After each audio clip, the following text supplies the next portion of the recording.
Hello and welcome back to Well, That's Interesting. I'm Jill Chacha. This is episode 008 and I'm with... you know what? What? I just realized this is episode 8 and you have 8 laurels. Oh my gosh! Yeah.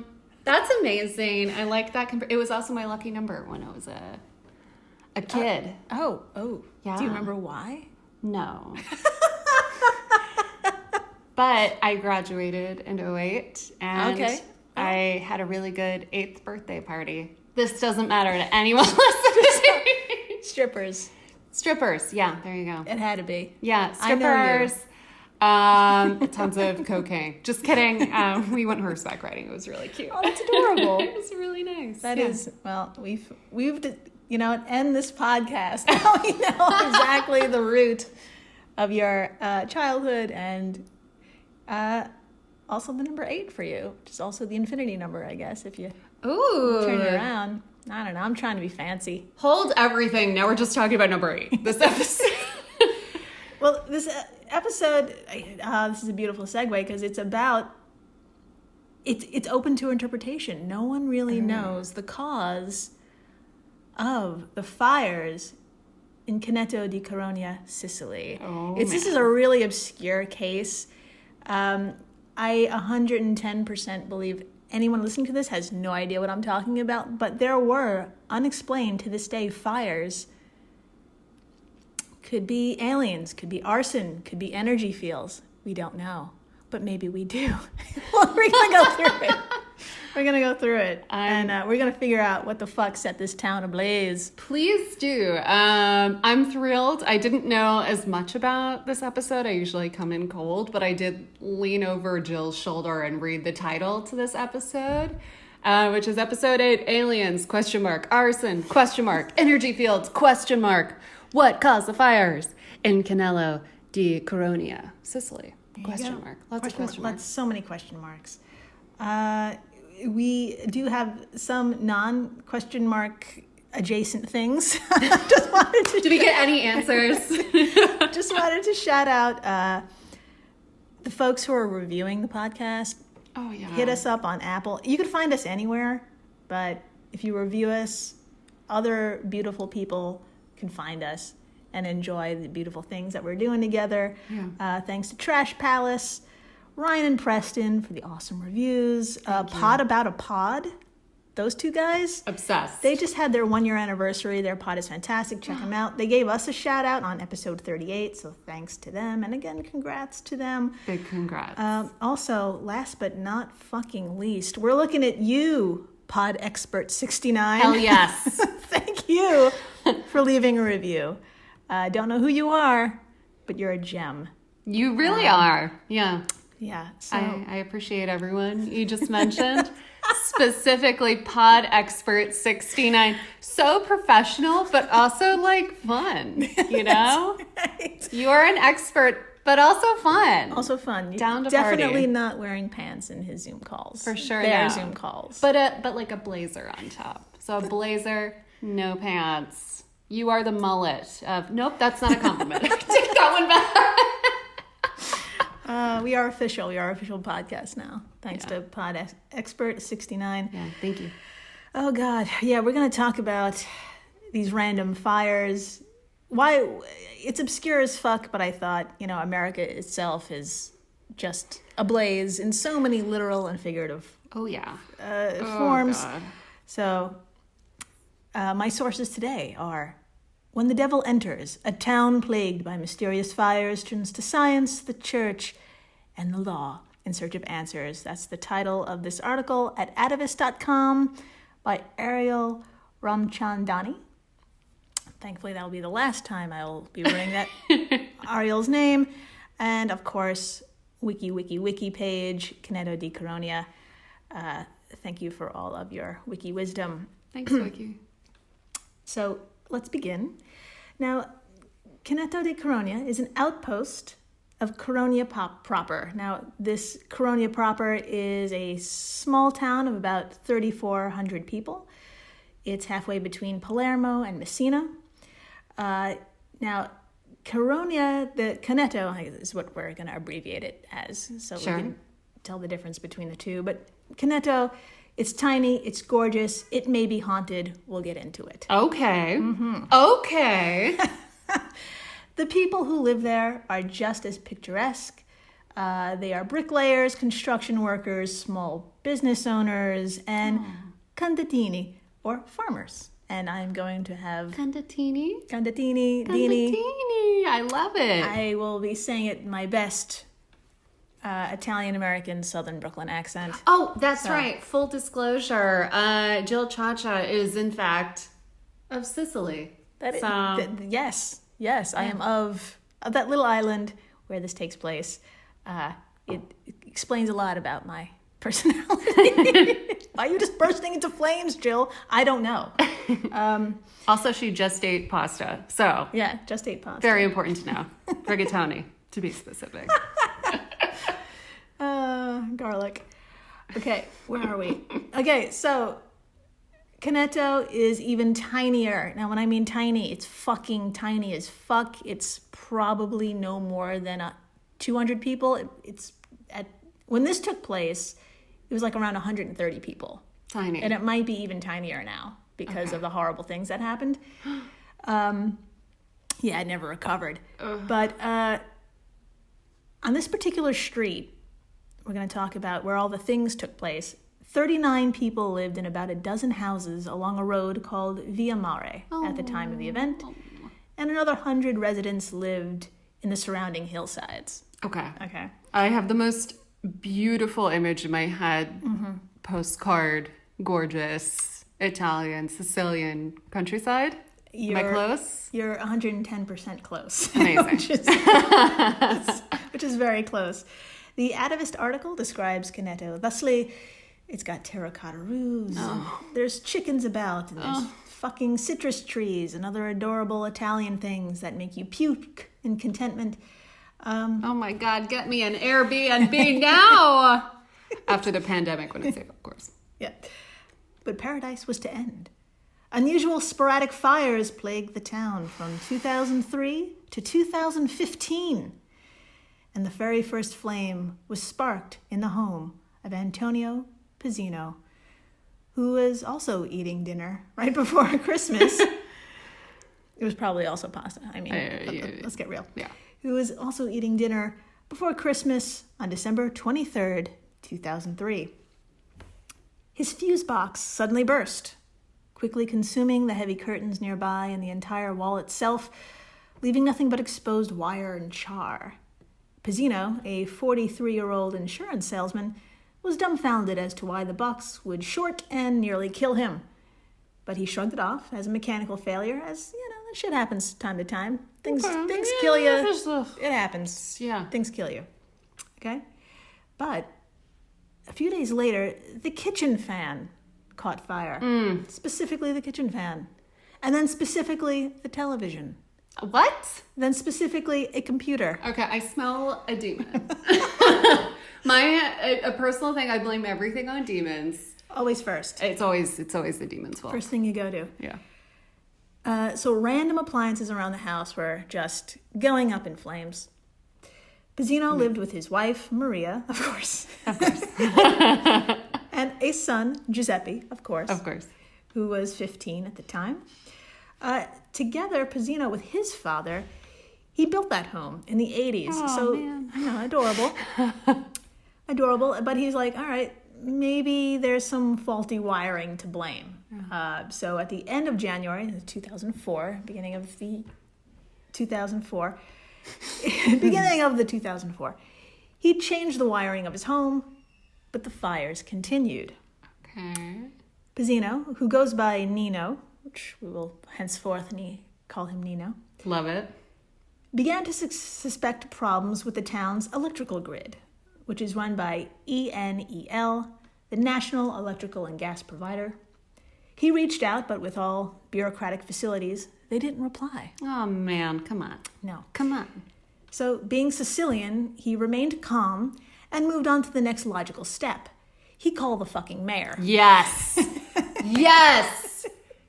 Ask for the manager. That's right. Straight to the manager. Let's get this taken care of. Straight to Pedro, Spinato. Amazing. Yeah.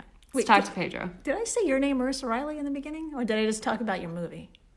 Same thing. Okay. Talking about me, saying my name, same thing. Okay. Well, I fucked that up. Kind of. But, you know. All right. Marissa Riley is not the mayor of this town. Pedro Spinato is. Okay. We're going to quote from the long article. When Spinato arrived, he immediately, quote, understood something was weird. He recalled.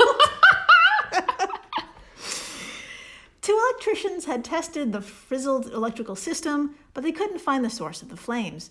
So, this is important. They decided to cut power from the central plant to the houses. So all of the houses? All of the houses. Oh, man. Until they knew what the problem was. But the fires kept coming. Even with the electricity off. Metal, plastic, and insulation all burned. Throughout the village, outlets burned red hot through the holes. Cords lit up like sparklers. An electrical motor melted. Random, sure. Appliances rebelled against their owners. End quote of the article. Spinato called the main branch of ENEL in Palermo to let them know something was up and it could possibly get worse. Oh, yeah. And mamma mia, it certainly did. Oh, damn. And we'll find out what the fuck happened after this break. Yeah, we will. True or false? Hats make you go bald. This is actually false. Maybe still skip the fedora, though. Hair loss is a genetic condition that affects 2 out of 3 men by the age of 35. Those aren't great odds. But the good news is that Keeps can help with expert, personalized care and science-backed treatments that are up to 90% effective at reducing hair loss. All without leaving the house, delivered straight to your door. Hair loss stops with Keeps. For a special offer to get started, go to keeps.com/podcast. That's KEEPS.com/podcast. Hello, everyone. You may recognize me as Gabby from the History of Everything podcast. And my name is Brenna, and you don't recognize me from anything yet. Together, we're two scientists who explore all of the weird little questions and conspiracies of the universe in our new podcast, Mystery of Everything. Everything has an explanation. We hope. But that is what we're here to figure out. We will dive into the science behind many popular conspiracy theories, such as vaccines causing autism, flat Earth theory, and was the moon landing fake? And if so, why the heck would anyone even do that? But it's not just conspiracies. There's a lot of cool mysteries that we will attempt to use science to explain, such as near-death experiences, what made the Vikings go berserk, and can I control my co-host with MK Ultra? Wait, what? Anyway, make sure to check out the Mystery of Everything podcast everywhere where you find your podcasts. Hey everyone, Jill Chacha here from Well, That's Interesting, and I am absolutely thrilled to tell you about Spotify for podcasters. I use it, I love it, and it all started by downloading the free Spotify for Podcasters app, which has all the tools you need in one place to record and edit your masterpiece of a podcast. Spotify for Podcasters also distributes your show to all major platforms, so when you hit publish, your episodes will stream not only on Spotify, but I'm talking about the Apples, the Googles, Stitcher, Good Pods, the other ones. You get the idea. And you can monetize your podcast with no minimum listenership required. You could also set up monthly subscriptions and record ads just like this one. So what are you waiting for? Download Spotify for Podcasters today and start changing the world. Oh, and please, stay interesting. And we're back. We're back. Oh my God, we're back. So back. Those products will not set your house on fire. No, they will prevent it and make it smell better, too. Make it smell better. Yeah. There you go. But buy them. All right, so we're talking about these random ass fires. Now, I just pulled up some photos. Marissa, whose film is pretty, who I don't think I named... I'm so good at this podcasting thing. I didn't name you or your film. I don't think so.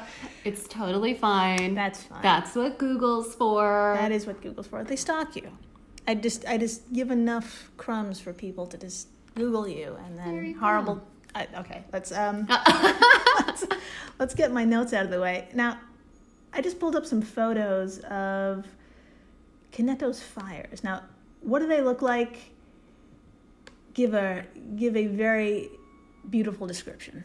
Okay, so what I see here is one of these images is just a fire of what looks like a whole house. Mm-hmm. And it does make me think of something from the film Hereditary. That's what it looks like. The rest of this definitely looks like the beginning of a horror movie. Can you tell I only watch horror movies? No, but specifically what I'm seeing is like charred parts of houses, charred outsides of houses. Oh my God, the charred pipes and cords that have flames on them. Yeah. So it's just like fires in these beautiful Italian houses, just in any part of the house that you can think of. Yeah, I like how you. Here's a car. That's a car completely on fire. 100% like. Yeah, that's not good. You're not driving that anymore. We're gonna talk about the cars. That comes later. Okay. But I like that you brought up Hereditary. Like, I guess spoiler, because Dad goes up in flames. It's very specific, right? Very the rest specific. of the house was fine. Yeah. But for some reason, Dad goes up in flames. Demons. Yeah. Sorry. Exactly. Yeah. We don't know, possibly. Maybe. But that's exactly what it looks like. Imagine your house is totally normal, but then there's the corner of your house breaks out into flame, and it's just like specific charred spots. That's what it looks like. Yeah. It's pretty great. Yeah. On February 9th, 2004, two houses. Oh, hold on. Gotta get my nose. On February 9th, 2004, two houses on Via Maria burned nearly to the ground. In the first 3 months of 2004, residents reported 92 fires. What? That's about one fire a day. No. Now, Sicily is a tiny island, and the press caught smoky wind of this story. Nino was interviewed, of course, by the local paparazzi, saying poetically, it was like we're living in a microwave. Amazing. This was not the only time Nino gets coverage, so put a pin in that. All right? Okay. Now, the fires kept sprouting and were getting weirder and weirder. A few doors down from Nino, a man had installed his own new electrical system just months before, and it also caught fire. Later, the same poor man, the mattresses in his home caught fire as people slept on them in their houses. No. Yeah. See, okay, no. Very specific. Just no. Now, of course, hearing this, people were getting desperate. Shit that wasn't even electrical was going up in flames, let alone things unplugged were burning. Okay? Same day, February 9th, after those two houses burned down, the mayor's like, shit, let's just get the fuck out of here. Which I'm sure sounds way lovelier in Sicilian. I didn't look it up. Spinato, he's an atheist, which is interesting, and he's a logical dude, but even he was shook. Yeah. Quoting from the article again, quote, when he came into office, he was prepared for forest fires, flooding, even earthquakes.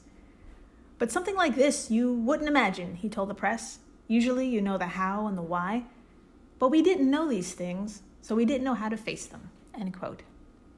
So he decides to evacuate the 39 residents and hook them up in the nearby hotel, Zamaria, which is located on a hill directly above the village. This is super cute. One woman, Rosa Mirabella, Nino's elderly aunt, told Italian magazine L'Espresso, quote, I never stayed in a hotel before, and look at me now, here like a lady. Oh, wow. I love that. Oh, my God. So some good shit's coming, right? That's precious. I just love that all 39 of them. roll up to the hotel. Oh, man. That's I bet they had a great time. See? I bet you they did. You know who didn't have a good time? Who? Nino. What? So Nino, also back in the news, pounded his chest and caused more of a scene. He didn't want to follow the safety precautions recommended by professionals. That sounds familiar. Okay. Yeah. He believed moving away from his home was a prison sentence, which is weird because Palermo, the capital of Sicily, is paying for everything. And the townsfolk are like, this is the shit. Nina, why are you so upset? What's happening? Yeah, Right. they do your sheets. Yeah. They make your bed. It's good. They'd probably give you a free espresso or something. Be like Rosa, you know? Be like Rosa. She's drunk. I don't know that, but she for sure is. Oh, probably. So put a pin in that. Nina's upset for being away from the town. Yeah. On February 11th, 2004, the public prosecutor announced an investigation into the fires. Government scary types, engineers, scientists, and technicians monitored the homes in Canneto around the clock. The CICAP, the Committee for the Investigation of Claims of the Pseudosciences, showed up. Have you ever heard of them? I bet. So things are quiet up until about a month later. Okay. Right?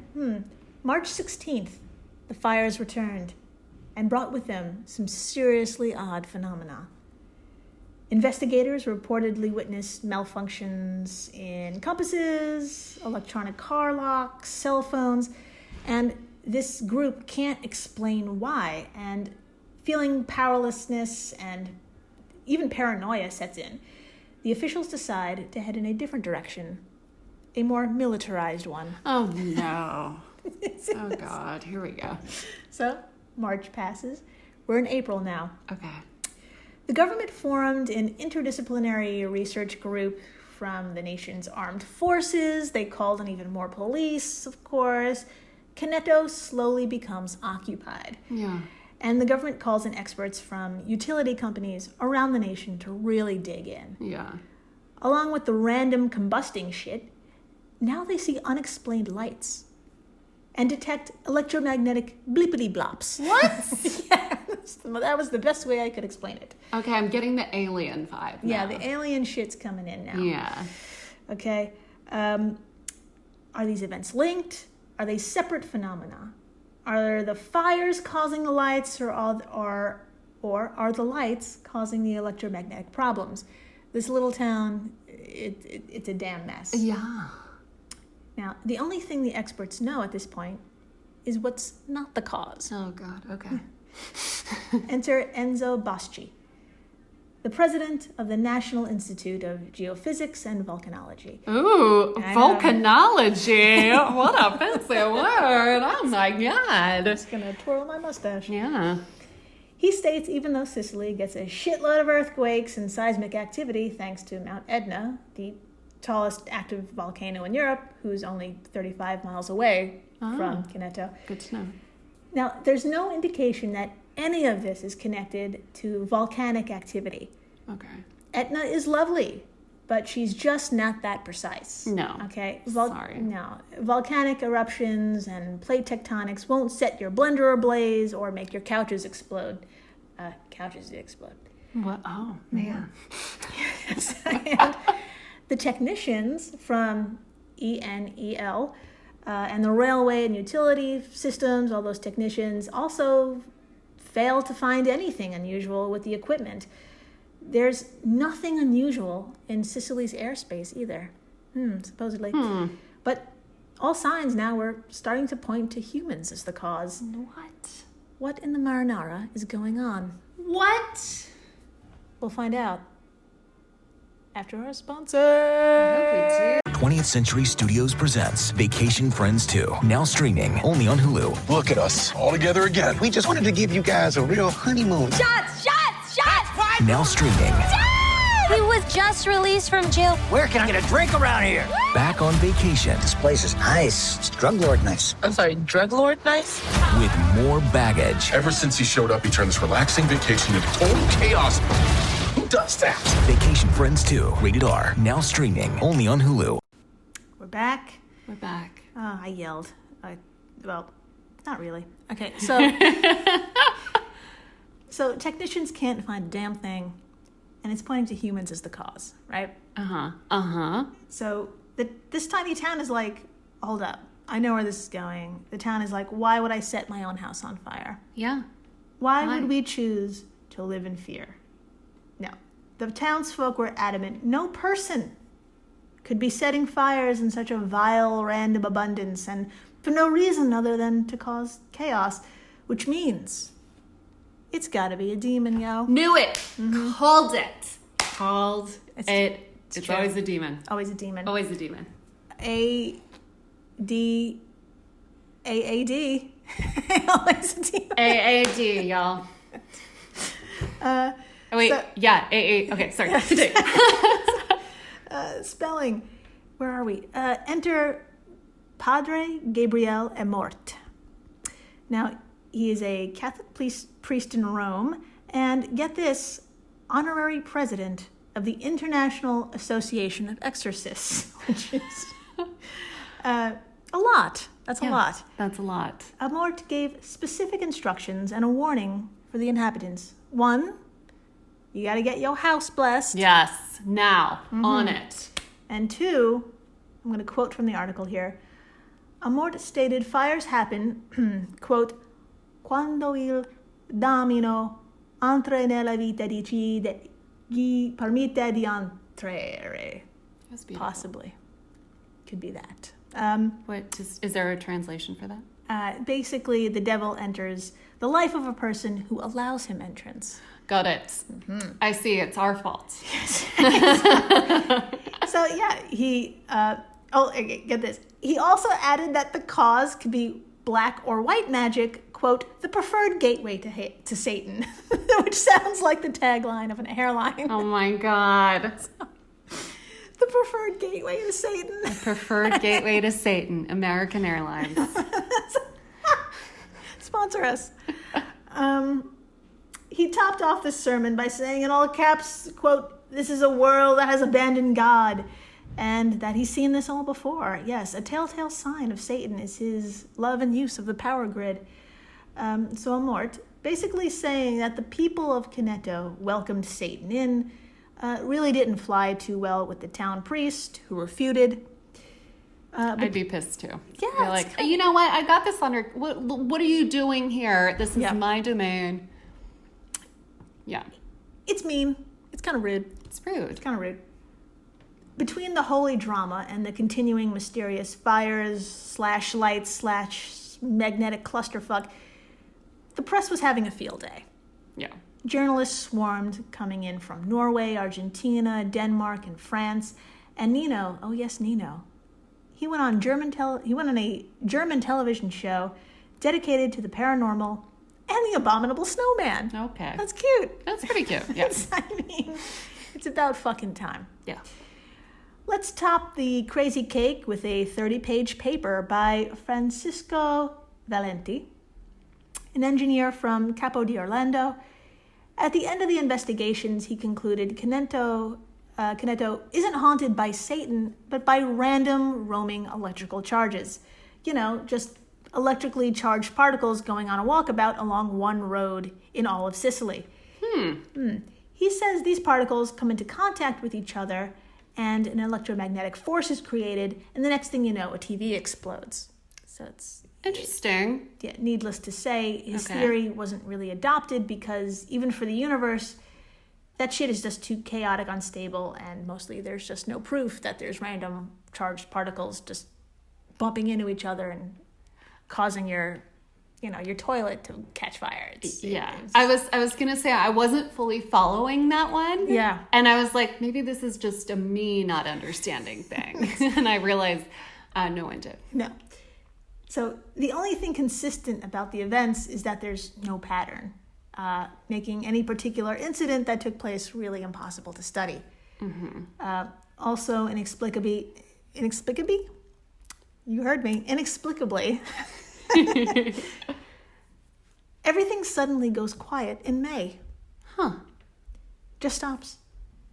And the 39 residents of Canneto sadly leave their digs at Hotel Zamaria. They've been there the whole time? Yeah, they've been... I love that. Oh my God. Yeah, they were there the whole time in the hotel with these crazy events happening and like scientists and engineers and military dudes just trying to figure out why all this shit is just popping and bursting and being nutty. Yeah.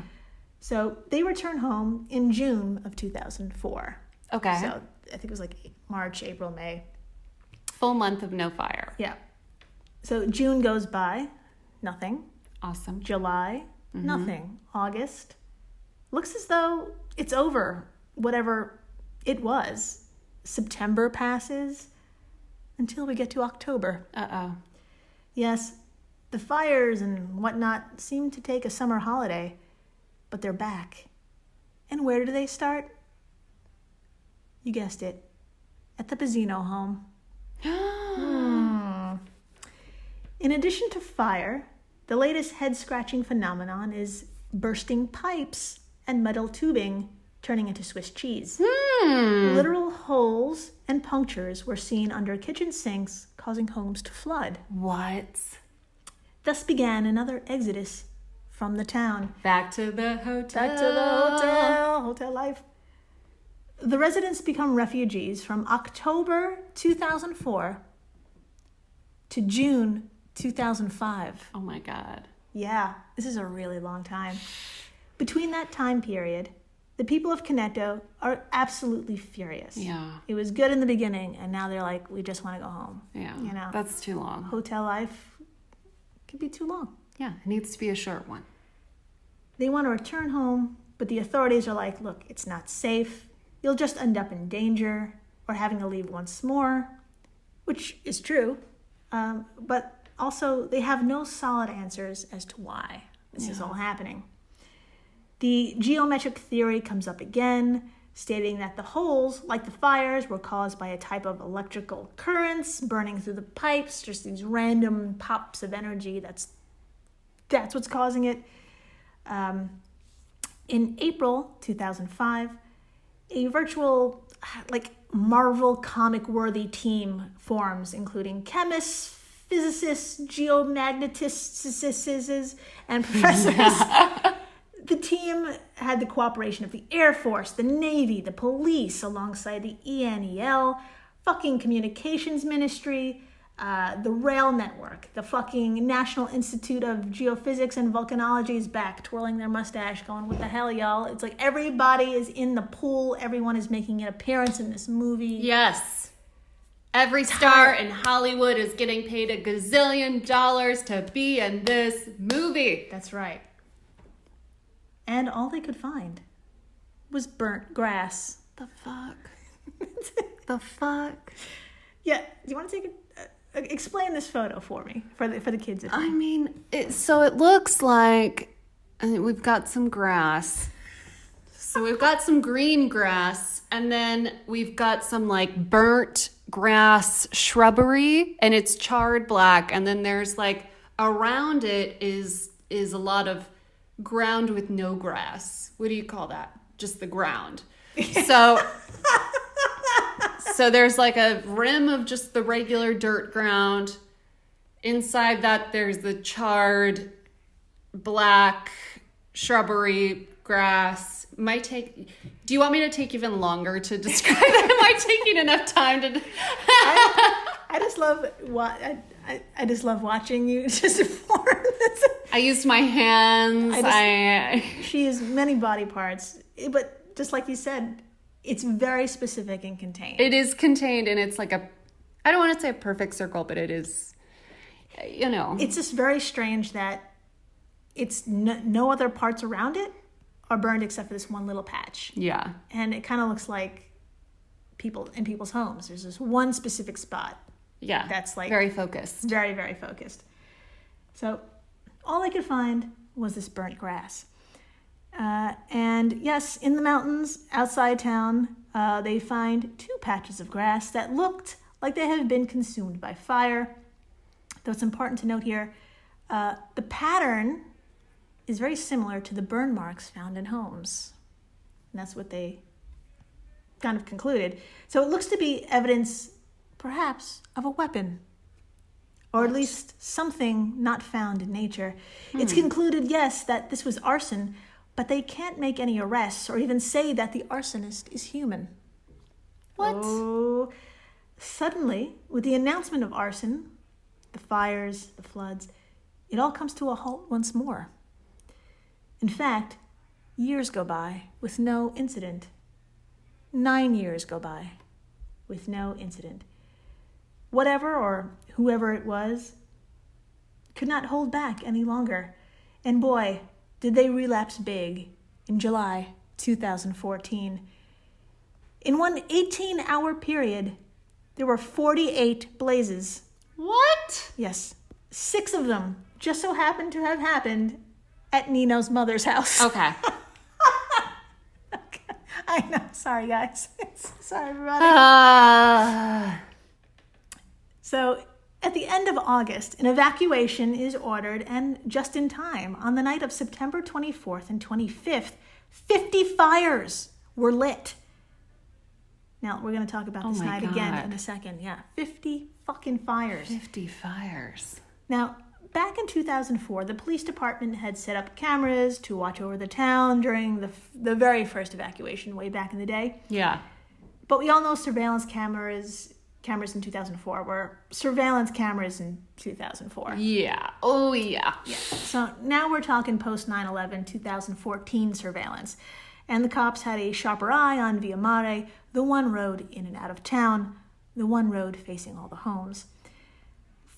This is how small this road is. There's 4 cameras were running 24 hours a day for 8 months. Oh my God. What did they record? Good old Nino and his son, Giuseppe.